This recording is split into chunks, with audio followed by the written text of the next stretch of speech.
Professor Ambika Sirkar, known to some of you as Ambu Vide, known to some others, particularly from the Buddhist tongue, as Pragnya Mata, and to many of us as I am.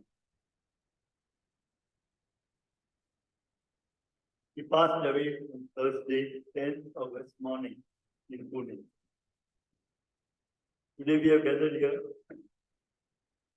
also on the net, pay our respects, share our memories, and in a way celebrate her life. There are photographs here going on here as well as here. Anytime after the meeting you can look at them. They are being also a part of the memories of I will now hand over to Jitin, who was my son Neil's friend at IIM. Many of you know him as JD. He has been a part of the extended family of Anta. Jitin, you continue now. Thank you, Bharat. And thank you for being here, everybody. We have intentionally kept the formal program short. There will be two readings, one from the Bhagavad Gita and one from the Dhammapada. Following that, we will listen to two recorded speeches, and then there will be remarks by neighbors, friends, Udayan and Amaya, and Bharat. We have left ample time in the end for all to mingle and to offer condolences to each other and the family. We will start the program by readings. The first reading would be from the Bhagavad Gita, and I would invite Laksha Parajya to come.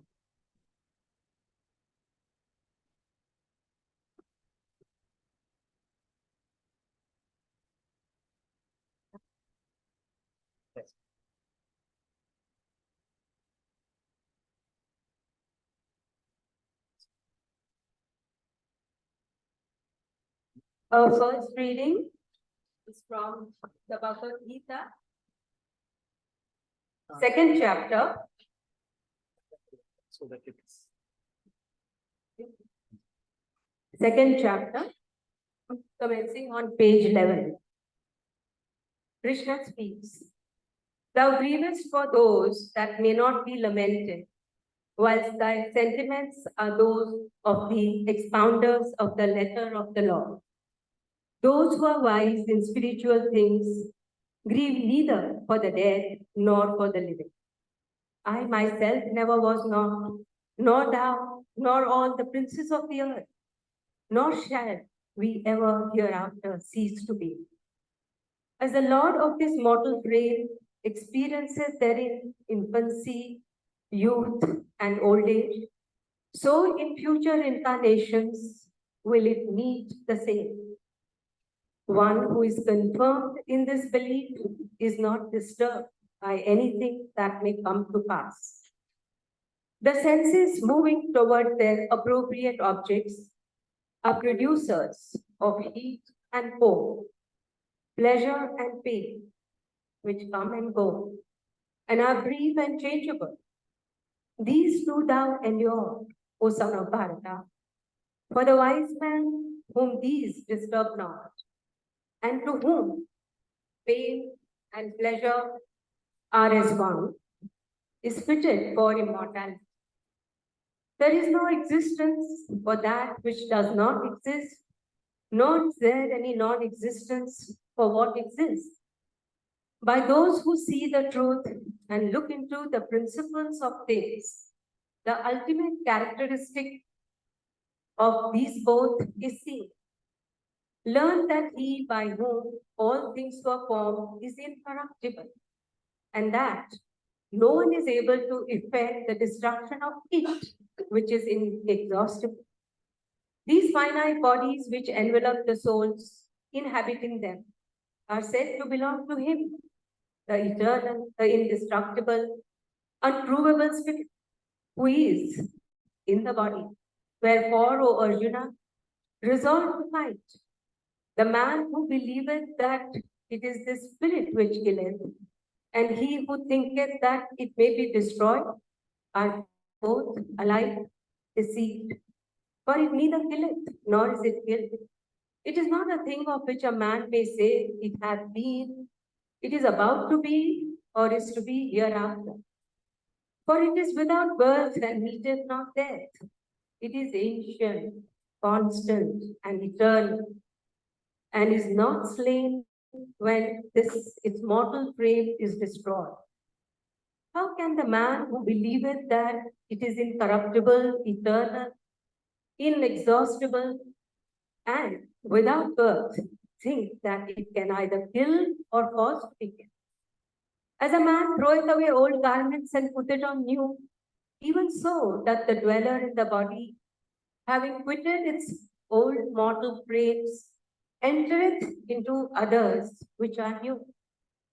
The weapon divideth it not, the fire burneth it not, the water corrupteth it not, the wind drieth it not away. For it is indivisible, inconsumable, incorruptible, and is not to be dried away. It is eternal, universal, permanent, immovable. It is invisible, inconceivable, and unalterable. Therefore, knowing it to be thus, thou shouldst not grieve. But whether thou believest it to be of eternal birth and duration, or that it dieth with the body, still thou hast no cause to lament it. Death is certain to all things which are born, and rebirth to all mortals. Wherefore, it doth not behoove thee to grieve about the inevitable.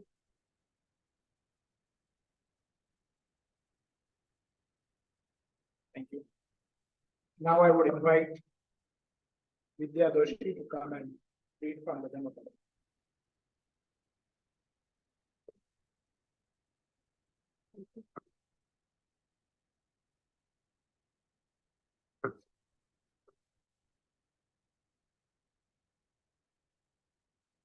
Hello, friends. The second reading is from the Dhammapada, chapter the 4th, and named Flowers. Who shall overcome this earth, and who the sphere of Yama, the god of death, and who the world of the happy gods, and who shall choose the steps on the path of the law, and who shall, even as the gardener culls the choicest blooms, the disciple will overcome this earth. Also Yamaloka, also the sphere of the gods, the disciple chooses to take steps on the path of law. He is the expert gardener who culls the choicest blooms. Knowing that this body is like froth, knowing that its nature is that of a mirage, and breaking the flowery shafts of Mara, the disciple passes untouched by death. Death bears off the man whose mind is intent on plucking the flowers of sense, as a flood sweeps away the sleeping hamlet. Death overpowers the man who is gathering the flowers of sense, even before he is satiated in his pleasure. The bee gathers honey without injuring the scent or the color of the flower. So should a silent one, Muni, live his life? Not the unworthy actions of others, nor their sins, omission and commission, but his own acts of omission and commission should one regard. Like a flower full of color, but without fragrance, are the fair birds which bear no fruit in action. But like a beautiful flower full of color and fragrance, are the fair birds whose fruits are deeds. Many kinds of garlands can be made from a heap of plants. Many good works can be gathered by a mortal once more. Scent of flowers travels not against the wind, be it Sakara or Malika, or even of the sandalwood tree. The fragrance of the good wafts even against the wind. Fragrance of the good man pervades all his ways. The fragrance of virtue is unsurpassed even among the perfumes of sandalwood, of lotus, Takara Vasi. Paint is the scent of Takara of sandalwood, the fragrance of the virtuous, ascends to the height of the gods. Mara never finds the way to those who possess real virtue, who are vigilant, who are free by perfect knowledge. From a heap of rubbish on the roadside, a lily blooms, fragrant and pleasing. From a mass of blinded mortals arises the disciple of the truly wise one, shining with exceeding glory of his own wisdom. Thank you. Thank you, Vidya.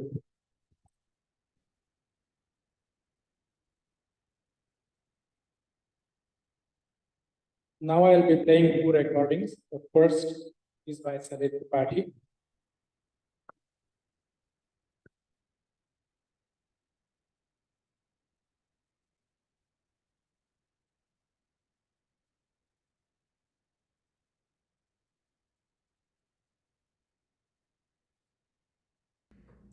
This is for you, I.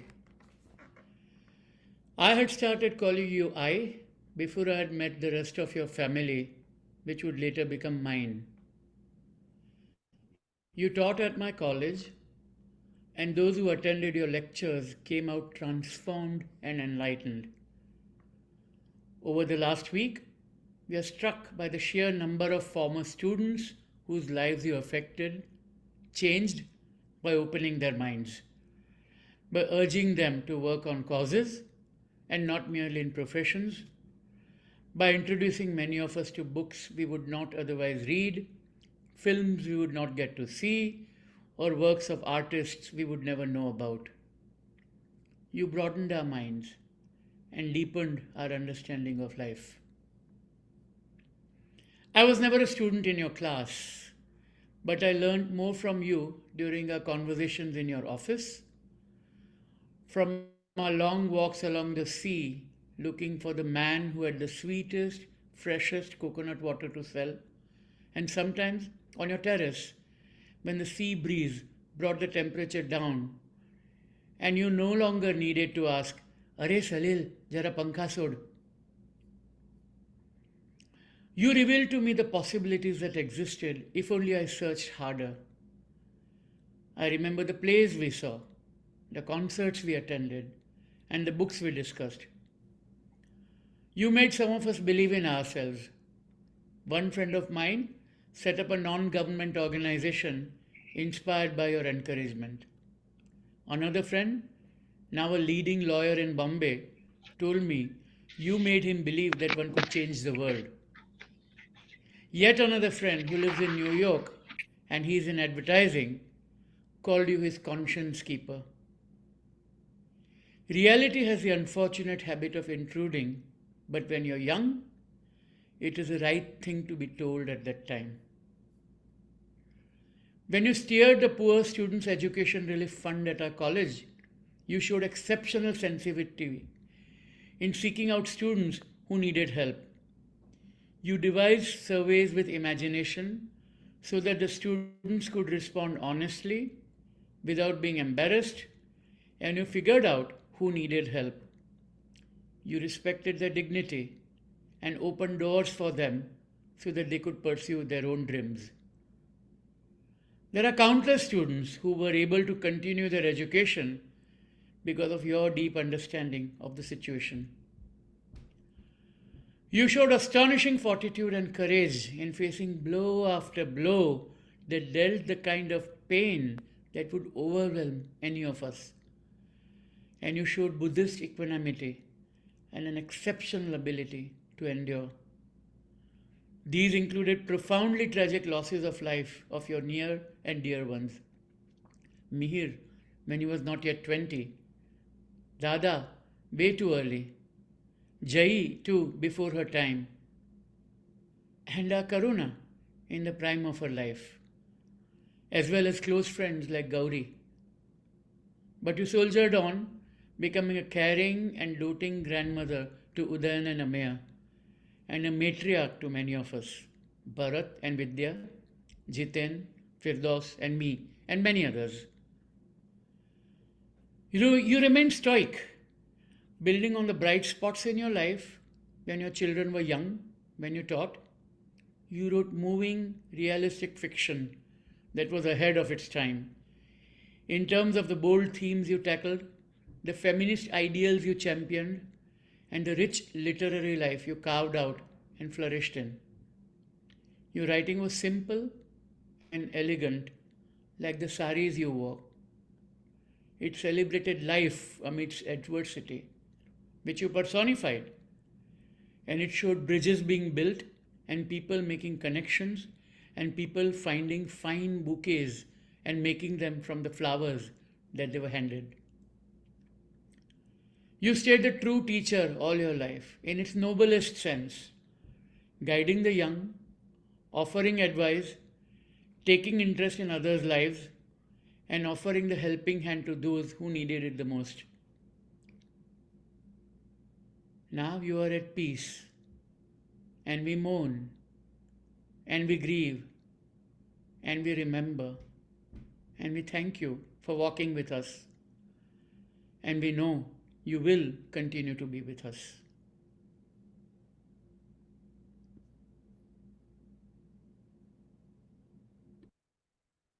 The next recording is by Sujata Guerrera.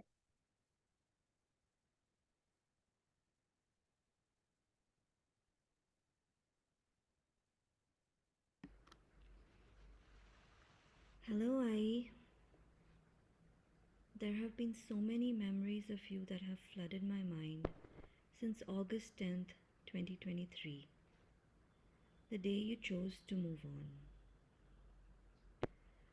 You have been a strong inspiration for many throughout your life, and it is wonderful to have the opportunity to speak about you at this memorial meeting.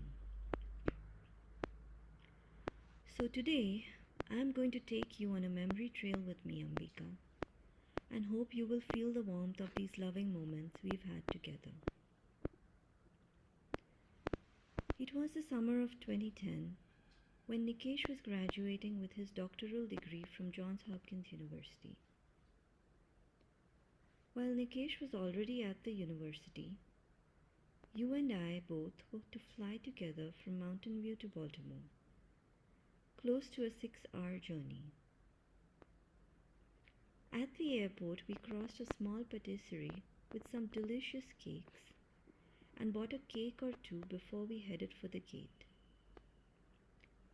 There was still some time left for our flight, and you suddenly had a craving to eat more of that cake. Despite my telling you that the shop was quite a distance away, you decided to venture out to purchase one more piece. I was really annoyed with you that day and was worried if we'd make it to our flight. Thankfully, we boarded the flight just in time, and you took your seat while telling everyone that I am traveling with my granddaughter today. My annoyance melted away. In retrospect, I think you really must like cake. Yet another memory which comes to me is from a musical night way back in 2014. We had spent the Independence Day weekend at the Mahindra Resort in Pavna, and one of the nights we decided to sing some old melodies over a karaoke system in the room. You surprised us all by not only learning about the musical system quickly, but also soaring high above us with flying colors. Yes, over 95 plus in karaoke on a Marathi tune. I really wish I had a recording of that moment in time. I witnessed a side of you I have never seen before.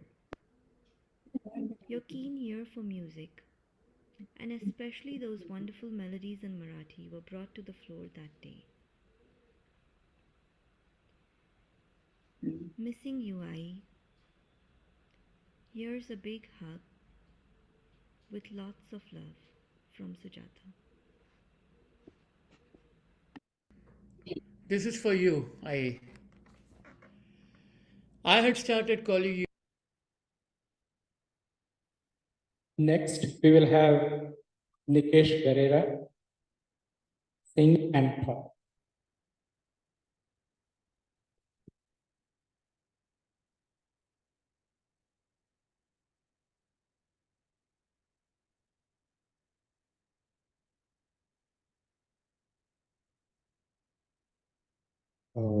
One of our favorite activities, whenever I would visit in Bangalore with Sujata and me, was to listen to music.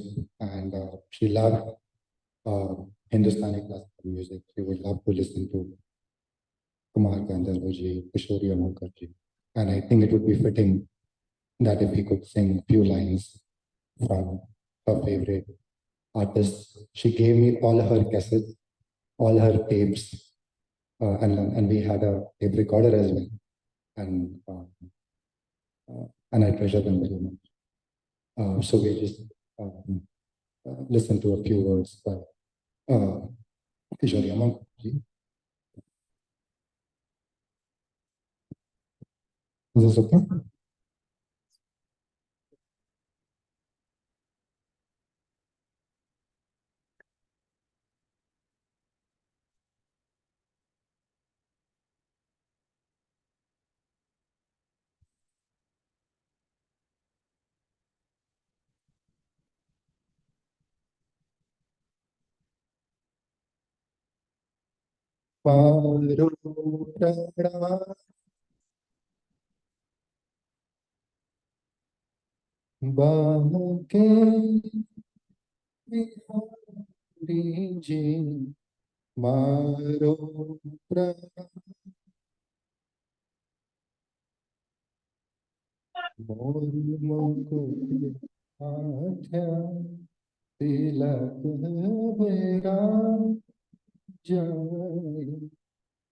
मोर मुकुट माथ्या तिलक विराज कुंडल अलंकारी जी कुंडल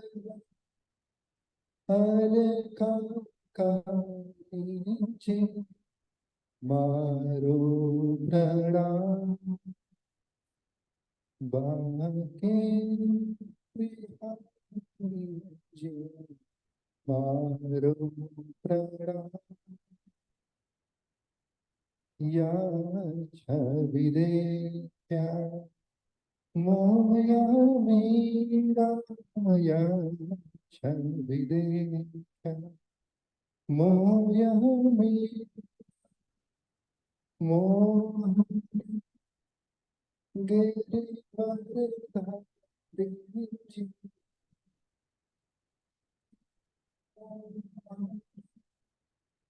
गेरे वरदारी जी मारो प्रणाम बाके बिहारी जी मारो प्रणाम प्रणाम प्रणाम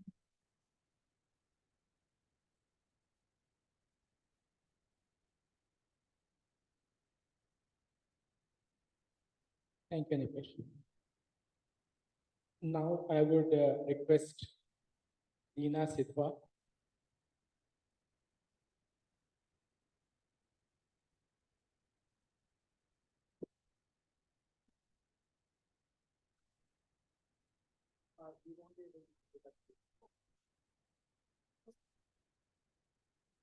Friends, today we are gathered to remember a remarkable person who touched our lives.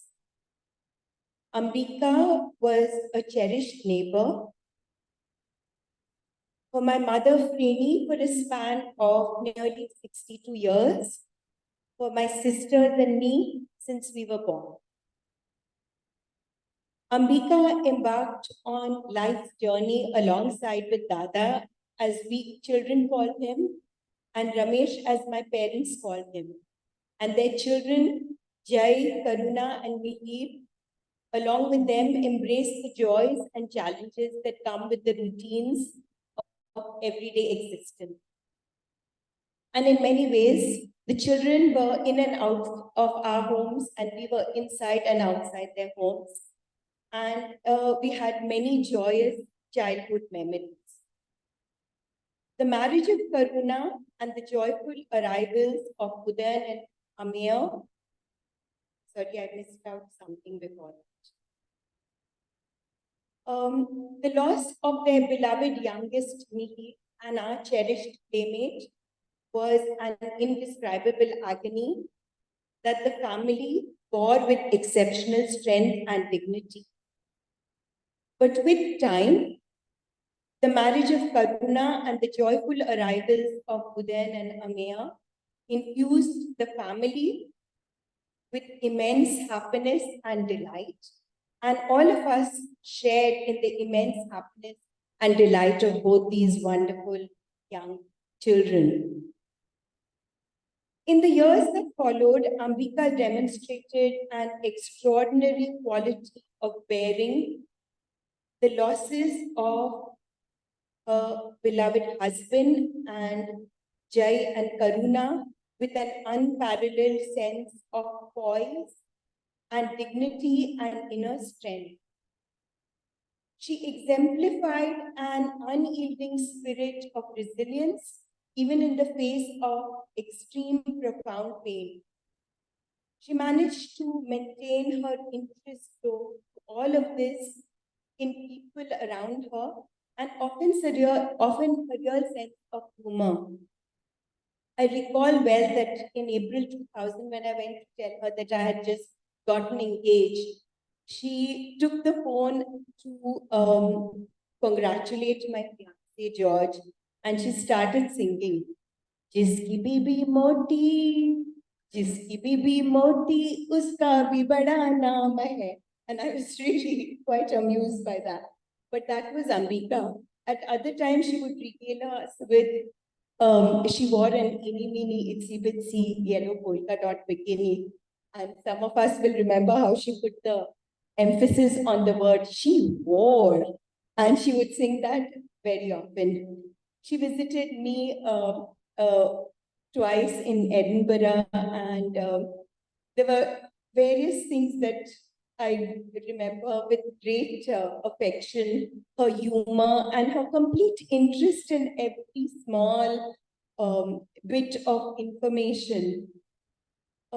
Throughout the years, she engaged in her passion of reading and writing and exploring the realms, of course, of Theosophy and Buddhism. She loved traveling. And often she would call me and say, "Do you think we could go to Paris? It's the only place that I haven't visited." So I said, "I'm sure we'll go at some point." And finally, once she told me, she said, "Shah, I'm getting very old. I can't travel now." Anyway, lots of lovely remembrances of her. Today, as we bid her farewell, I can't help but express the void that her absence leaves within all of us. So our home faces her home in Bombay, and every morning as we get up and open the windows of our living room, it's just there, Ambika's void. Her vibrant spirit and her unyielding courage and her enduring interest in life's wonders, I think, has made an indelible mark on all of us. Ambika will be profoundly missed.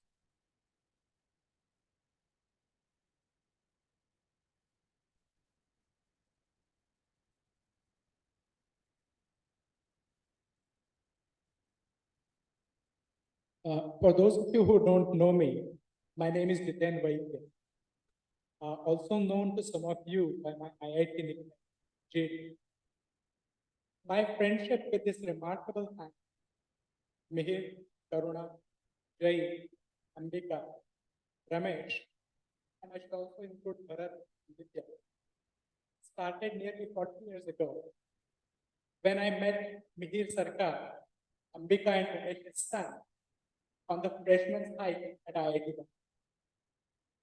After Mihir's death in 1986, it became something more. And so I stand before you today to talk about Ambika, her surrogate mother, her teacher, but above all, a beloved friend. I am now about the age she was when she lost me. I can now understand the scars that everything she had to endure in her life left on her psyche a little better, and feel a renewed respect for the grace, the dignity, and the forbearance she had. All of that, but with it also exuberance, immense generosity, and an unmatched capacity to love and be loved. She loved life. I remember an afternoon we spent together in and around Dilwara. She must have been in the early 70s. She showed me the fast vanishing but still visible landmarks from her childhood. We went to a bookstore and bought books. We bought clothes for her and for my wife. We ate at a Marathi restaurant. We had a wonderful time. Near the end, we needed to cross a road with a fair amount of traffic going in both directions. While I was busy wondering how we were going to tackle this, Ambika had already found an opening and had streaked across the street in a flash. I still remember her laughing face, flushed with delight in the quickness of her reflexes, sureness of her footing, and the dexterity of her body. I think the look of astonishment on my face probably doubled her enjoyment of it. Another dimension of our friendship was our shared love for reading. Even before becoming friends with her, I had read her short stories and knew that she was an important Marathi author. I think Ambika's most important novel, in my opinion, is Anta, which she translated in English as No Crystal Stair. I'm going to read out an excerpt from a review that a friend of mine wrote about it recently. I'll first read in Marathi and then my attempt at the translation. कथानक अगदी सरळ साधं आहे त्या कादंबरीत.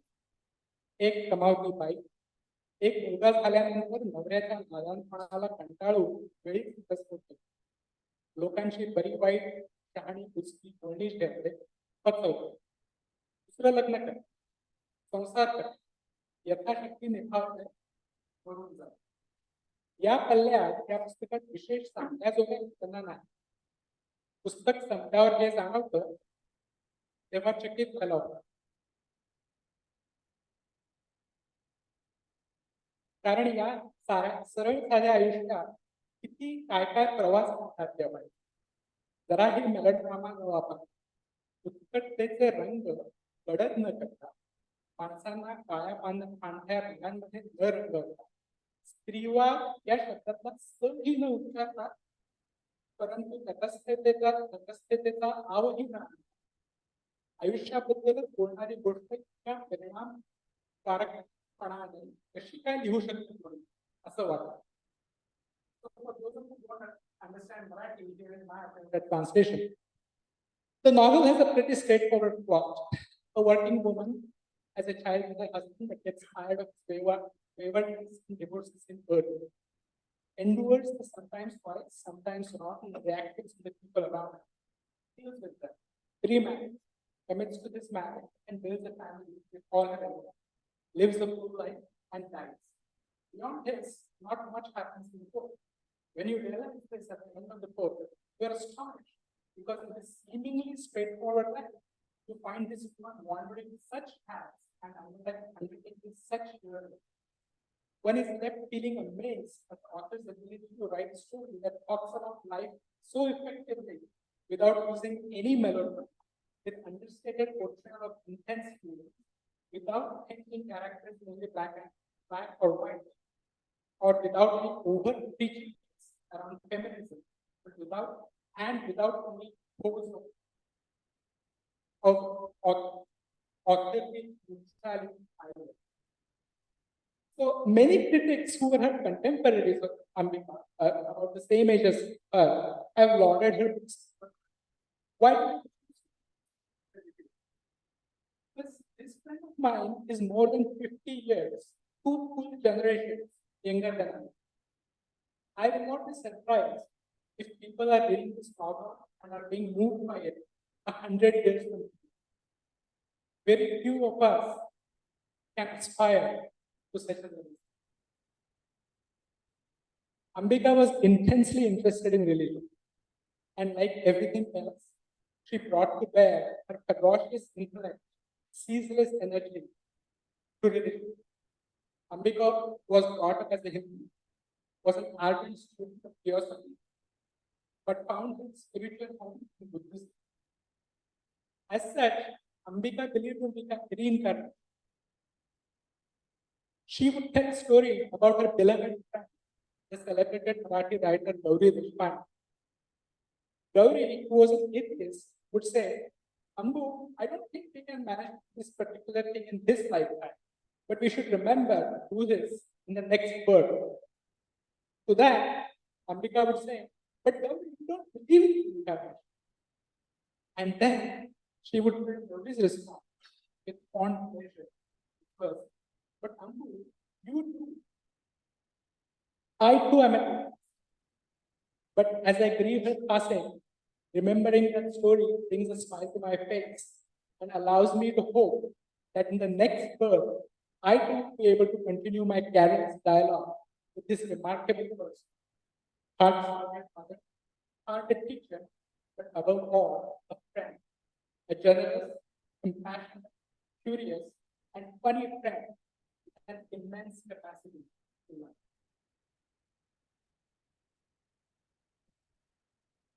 I will now invite you there.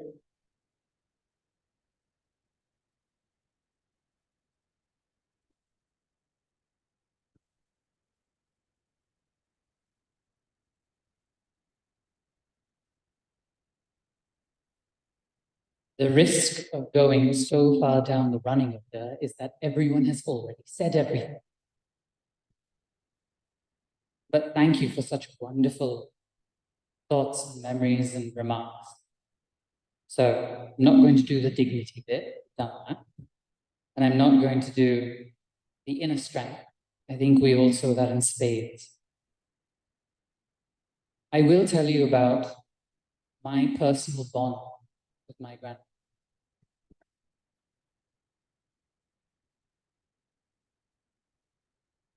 In the years after Karuna, her daughter, my mother, passed away,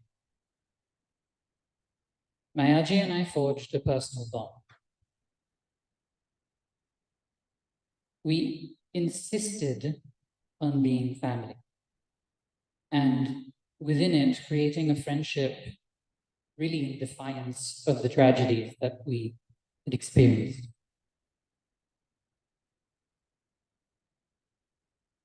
It was an extraordinary privilege. I was 17, 18 years old, half my life ago. So it was nothing less than formative for a boy without his mother, but with her mother. And therefore, much prevailed, much was built, much was rebuilt. And so in Edinburgh, in London, in Bombay, in Bangalore, in California, she and I talked, walked, we traveled, and so we shrank the planet. She was so extraordinarily influential. I struggled to collect the totality of what she was to me, but what struck me these past few days is what of her I am and commit to be. And in that, I think of her enduring gift to me and influence on me. Aji had range. She could be formidably intense, exceptionally certain of whatever it was she held in that moment. She could also be delightfully playful. And it was that range that rendered her so charming. And it was that graciousness that enchanted us all. And it was that range that allowed her to achieve all she did with that vim.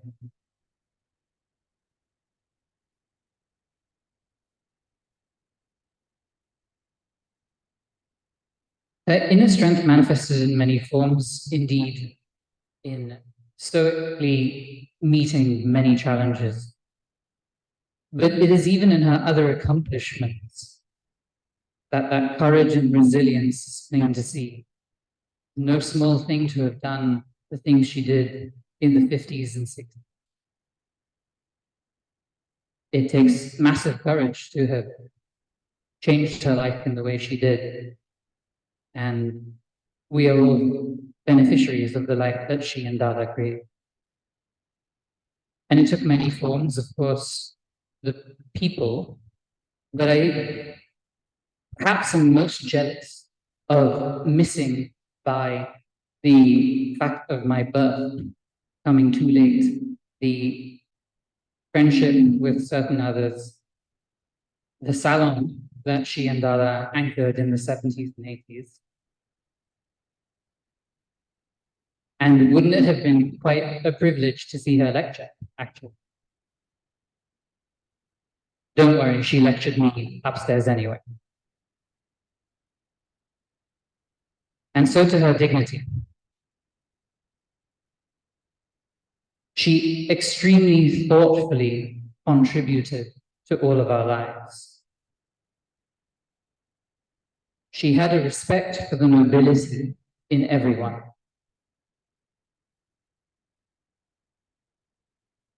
And she committed herself in service towards creating the kind of world she believed in, not just at Sydenham, not just here at Exupery Hall, but all over the world.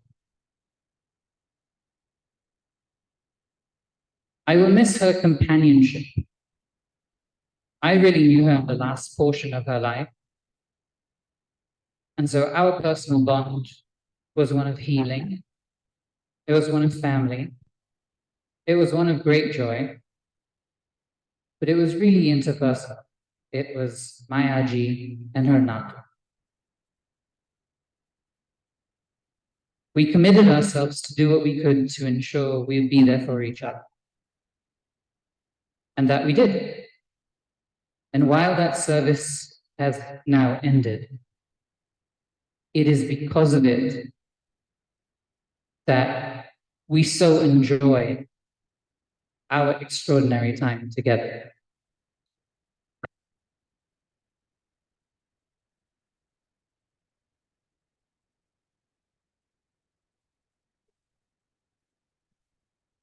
Amir.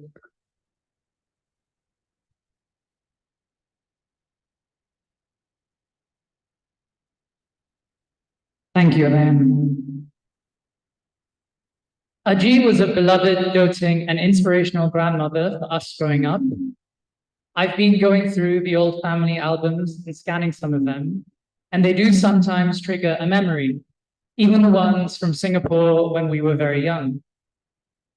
Aji, of course, suffered many, many hardships over her life, but it is a relief for me and for others to see so many photographs of her where she is in fact smiling and laughing. She could get amused quite quickly, and she had a beautiful laugh and smile. Far enough back, I remember going to the Elephanta caves with Aji, Amada Karuna, Bharat, and Sujata, and in more recent times, it is hard to believe that we will no longer go for morning breakfast with Bharat and Aji at Bombay Gymkhana and at other places, or going for long walks down Marine Drive, going through Asia Tech, by the cinemas, Pizza by the Bay, and other South Bombay homes, or going to the viewing point at Girgaon Chapati at the top of Chapati Sea Place, where there are sunsets described in her writing. When she came to London, on some of her last visits abroad, she opened up a little bit to me and talked to me about her own family history, and her parents. The economist in her found the shop Poundland, where everything sells for the same price, extremely amusing and puzzling. And she used to like going in there and finding something. We always laughed, my brother and I, when we came to India, and she asked us if we had seen Gigi. We had seen it with her many times, or The Sound of Music, or Doubt, or anything with Meryl Streep. Despite the many losses and pain, Aji tried hard to communicate something more of her memories of Dara, Jai, Mihir, and Karna to us, which we also get not just from our own memories, but from photographs, your own photographs and your own writing. And I welcome any writing and photographs and audio recordings and lectures that you happen to have to send. I'm the youngest, and I find it something that I enjoy looking over those memories and thinking about them. As we heard in the speeches, Aji was a very strong person who loved life, who managed, even though it's very painful to think that all of that family of 5 are no longer with us, she managed to continue to love life, become a wonderful writer and translator, and I hope that strength is the strength that it gives to all of us. Thank you, Dan. May I request Firdaus Nair?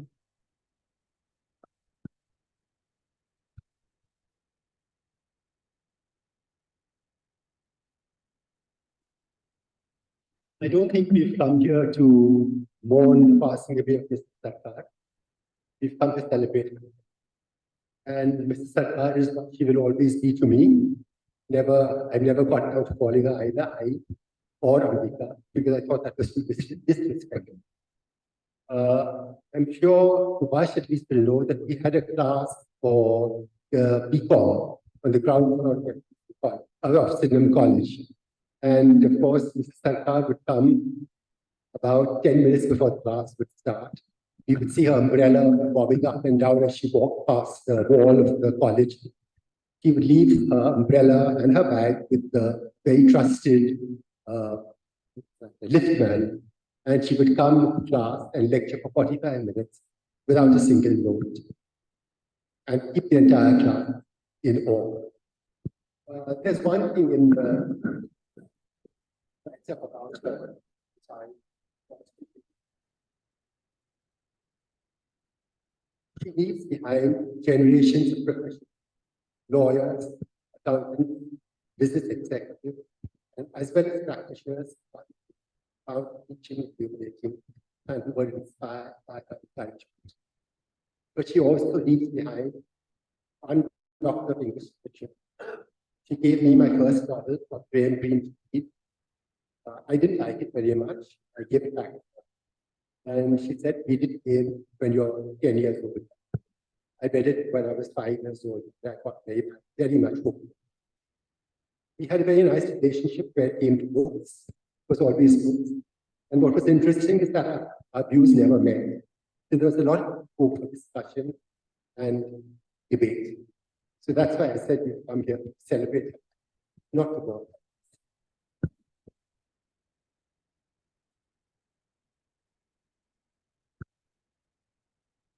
May I request Bharat now to make his speech and also the farewell.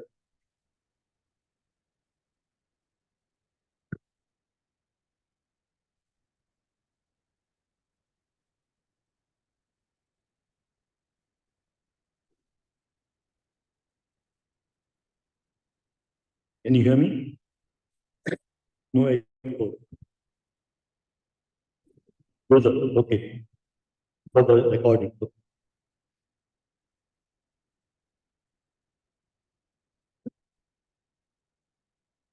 Friends, my mind races back more than 50 years ago. I was at Sydenham from 66 to 70. My first interactions were actually in 68 and 69.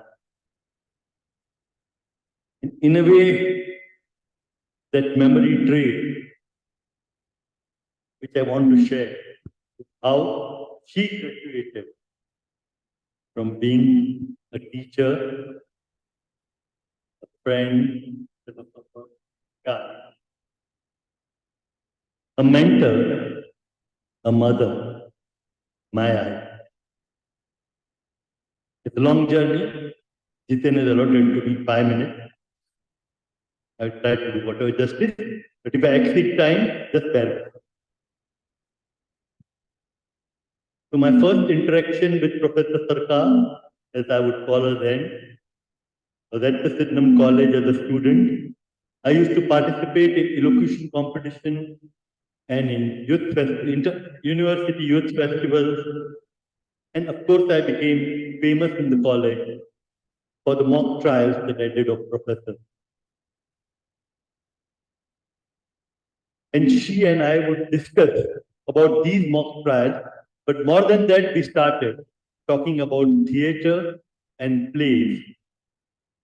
And various Gujarati plays which I used to see were mostly adapted from Marathi. And therefore, she would tell me certain subtleties which I might have missed in the Gujarati play, but she would guide me. And then the real moment of bonding, as one would call it, came because of a dialogue from Shakespeare. There was an occasion when, just to help a friend in the examination, on my question paper, I wrote the final answer of a statistics question so that he can see it. And she, as a supervisor, noticed it and started walking towards me.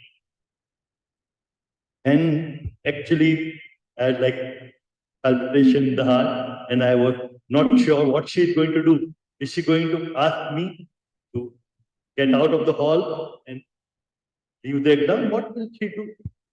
And she came, took my question paper, and just below what answer I had written, she wrote, "You too!" Exclamation mark. The quote from Brutus, "Et tu, Brute." So later on, we used to joke that "Et tu, Brute," let Sirkar fall, let Caesar fall. So, but that was how, and my first visit to Theosophy Hall was in January 1970. I had not still completed my BCom. At that time, again, as I say, life, how life is. But Mihir and Karuna, 3 and 7 at that time, in the first meeting became friends with me. Then later, I used to take Mihir for swimming at the Mafatlal Bath. Mafatlal Bath being strict, Karuna was not allowed to come in the gents school. He had to be in the ladies' school. He had a coach while I was Mihir's coach. And Mihir would keep his hand like this, reaching over my shoulder to say, "Bharat is my friend." So in that period, how I became a part of the family with I, Dada, Mihir, Karuna, Jai. And Jai is responsible for my calling Mrs. Sirkar as I. As family members, as we came closer in those 2 years from 70 to 72, I stopped addressing her as ma'am. But while talking to her, I would say nothing, neither ma'am, nothing else. So Jai said, "What do you call my eye?" Call her Bai, because in Marathi, there is a Bai. I said in Gujarati, Bai means Bai. And definitely I can't call her Bai. So I said, whatever you call, I will call her. So I will call her I. That's where in 72 November, for the first time that I called her I. It's a long journey there. But the way she was, it became like I became integrated in the family. Not only that, but my family, Subhash and others, got integrated in the Doshi Sirkar family in that time. My mother started saying to her that I may be the natural mother, Bharat is the son. I mean, that extent, I mean, was what I call the bond. I would go with different kind of problems that I would face, whether it be about human relations, whether it be about office situations, because I had joined Mahindra in 73, and there you find that why is somebody behaving like this, or why something is happening. And she was, try to visualize, like Miss Marple of Agatha Christie. Miss Marple never visited the scene of the crime. Just sitting in her armchair, she would tell and solve the mystery. And this is what I was doing for me. And so was Dada. The difference between Dada and I was that I would completely empathize and explain. And Dada had the ability to remove the personalities involved in the problem, take you into abstract, and talk about the fundamentals of the problem without worrying about who said what or how it was said. That's not relevant. What is the real issue and problem? That's where Dada left me. Sitting at I and Dada's feet, Tolkien, Lord of the Rings, C.S. Lewis particularly C.S. Lewis theology books and the Four Loves was something which I picked up in. I started believing that there must be something good I must have done in the past, in my previous life, the reincarnation, that I was fortunate to have I and Dada.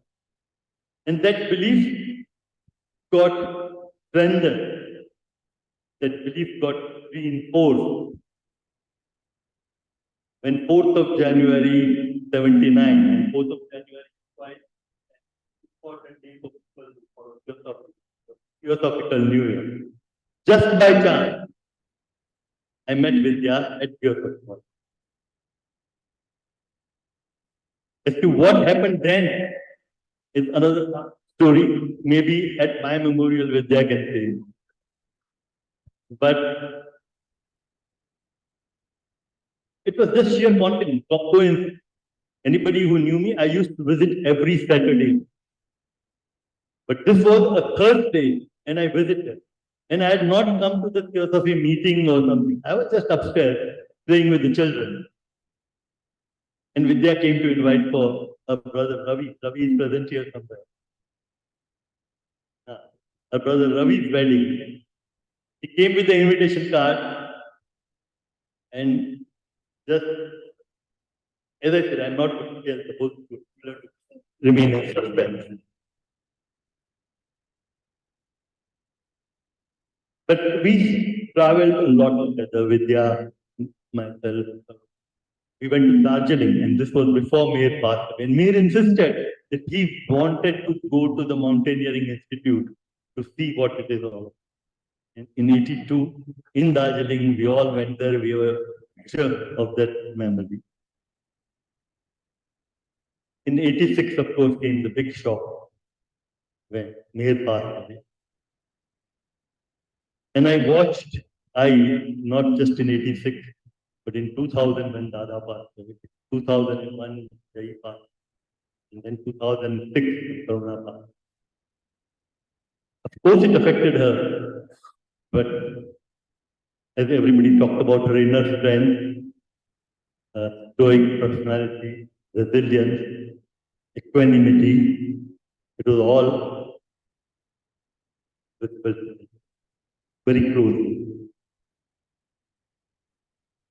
Jitin talked about her literature, and he talked about Anta, a story about a mother-son relationship. By the way, the son in that story is a chartered accountant.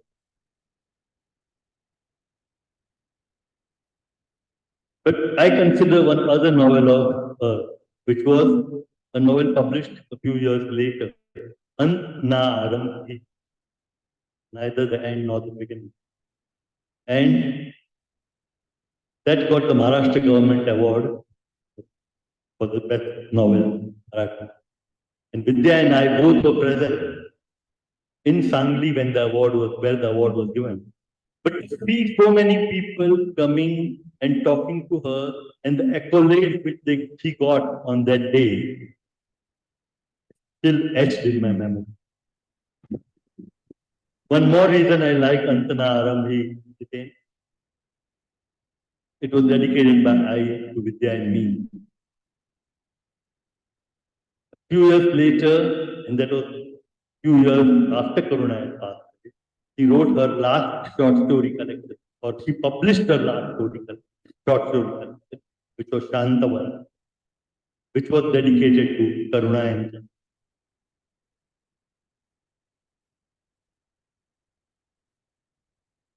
I was almost 80 when that book was out. Again shows how she dealt with her life. None of I, Dada, Jai, Varnam, and Aarambh.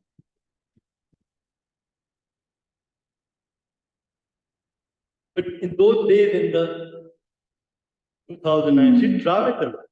She came for Sujata's and Nikesh's graduation to USA for their masters and for PhD. She traveled with me last was in when she was 87.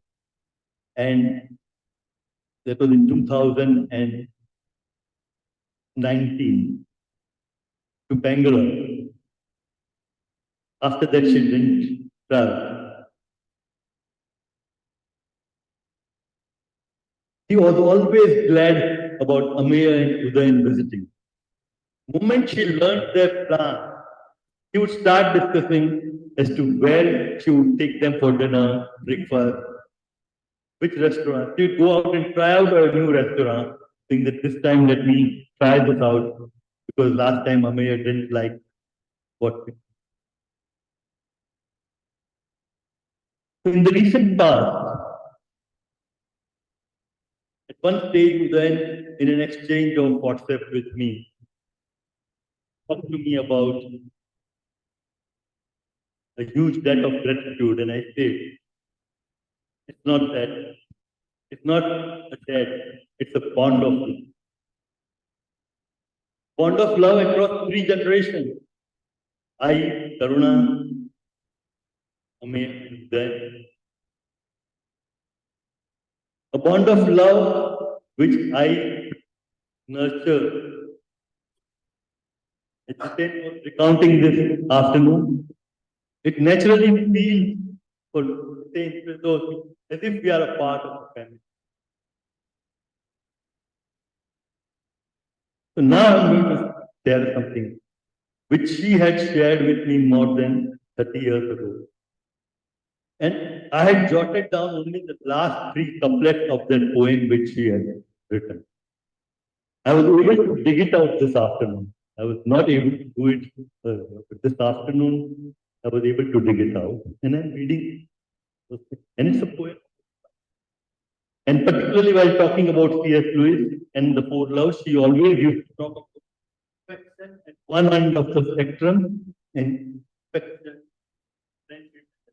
Other end of the spectrum is charity, God's love for you. And this poem about love is saying, the last text. I have no claim on you, no claim, no demand, no disappointment, no blame. I have the greatest claim on you, the insistent tall claim which suddenly turns into a prayer. The claim of love, simple and pure. That this love for you is love. That this love at last is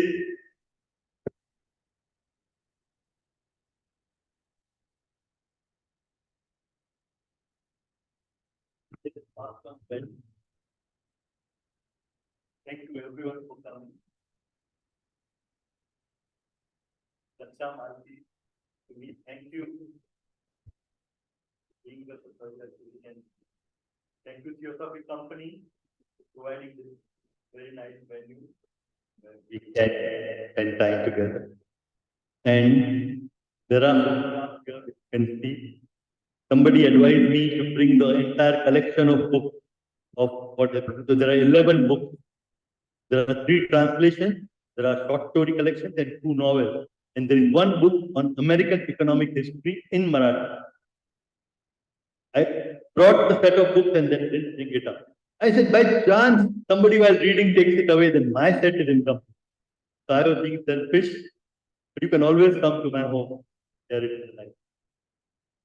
Thank you.